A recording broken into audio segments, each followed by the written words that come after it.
Salah satu ciri manusia hidup adalah dia memiliki kekuatan. Kuat untuk bertindak, kuat untuk melakukan apa saja. Namun ketika dia mulai dari kelemahan lalu menjadi punya kekuatan, saat dia mempraktikkan kekuatannya dan dia bisa melakukannya, dia mulai merasa diri kuat. Dan semakin merasa diri kuat, semakin dia kuat. Tetapi pada saat itu sebenarnya tanda awas perlu dikenakan kepada orang-orang yang seperti ini.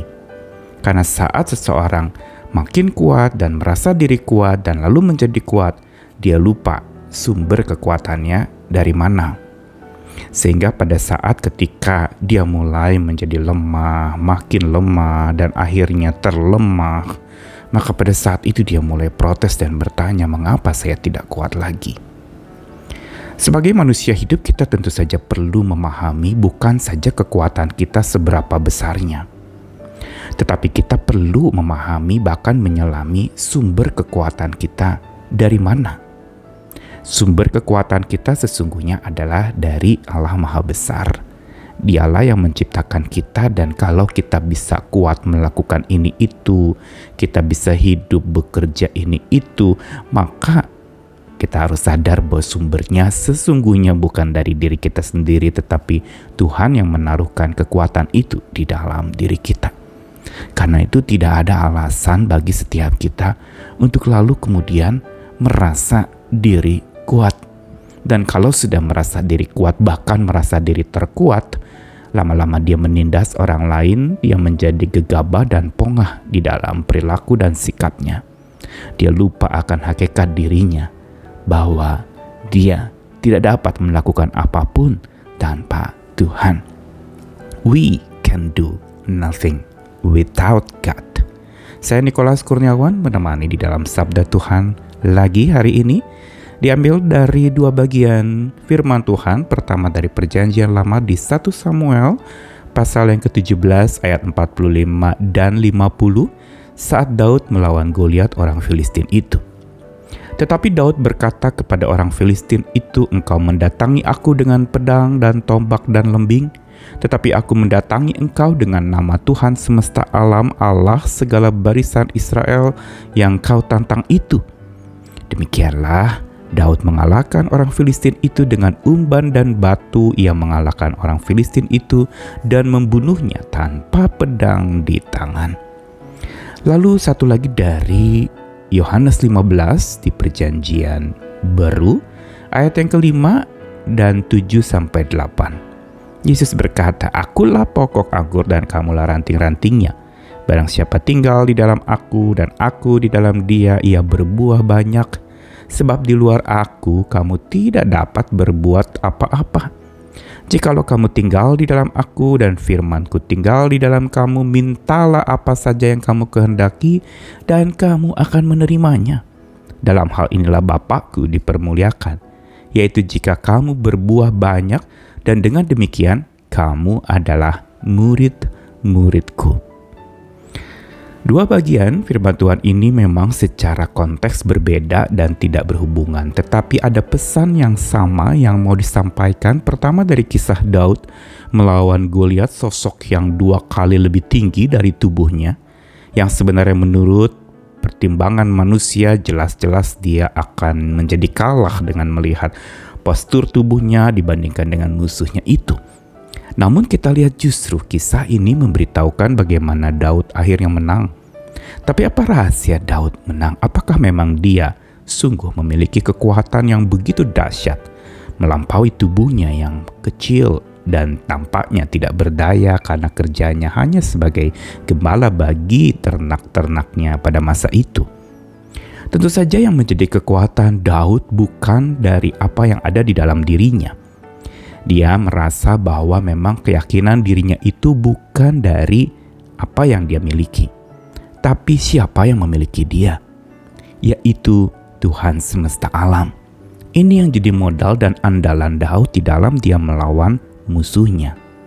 Dia mengatakan, engkau datangi aku dengan pedang, tombak, dan lembing, tapi aku datangi engkau dengan nama Tuhan semesta alam. Jelas sekali Modal dan andalan Daud adalah Tuhan semesta alam, bukan senjata. Bahkan di dalam ayat 50 tadi dikatakan dia akhirnya berhasil mengalahkan musuh yang tidak sebanding dengannya, bahkan membunuhnya. Dicatatkan dengan tambahan tanpa pedang di tangan. Berarti Daud sungguh-sungguh mengandalkan kekuatan Tuhan. Sama sekali bukan dari dirinya, tapi dari atas, dari Allah yang Maha Tinggi. Dari kisah Daud melawan orang Filistin itu kita belajar bagaimana satu contoh ada seseorang yang mengandalkan kekuatan Tuhan dan sadar sumber kekuatan yang dia peroleh untuk memerangi musuh itu bukan dari dirinya tetapi dari Tuhannya. Dan karena dia melekat dengan Tuhannya, kita tahu bagaimana Daud punya hubungan yang sangat karib dengan Allahnya. Dia suka memuji Tuhan dengan kecapi, dengan alat musik. Dan ini selaras dengan apa yang Yesus katakan dalam Yohanes pasal 15 tentang ilustrasi pokok anggur dan ranting-ranting. Yesus mengumpamakan dirinya sebagai sumber kekuatan manusia, yaitu pokok anggur, dan kita ranting-rantingnya. Berarti kita begitu rapuh, tanpa pokok anggur kita tidak bisa tumbuh.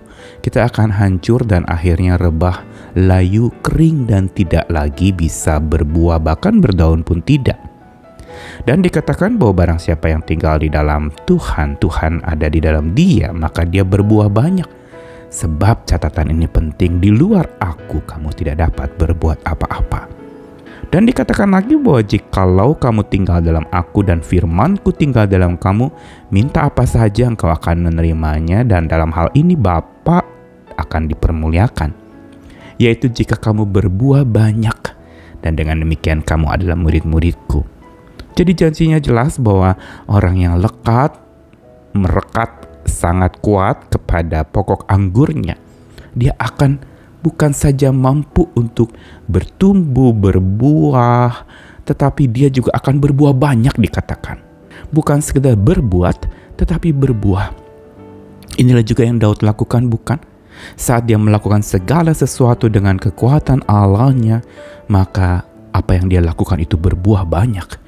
Berlipat kali ganda, kemenangan Daud menjadi awal mula dan cikal bakal kebangunan orang pada waktu itu melawan musuh, yaitu bangsa Filistin.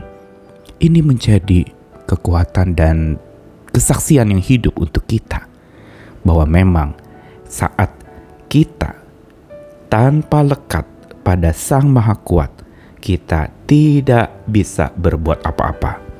Tapi saat kita lekat kepada Tuhan, erat dan dekat dengannya, kita akan terbiasa. Bukan saja giat berbuat.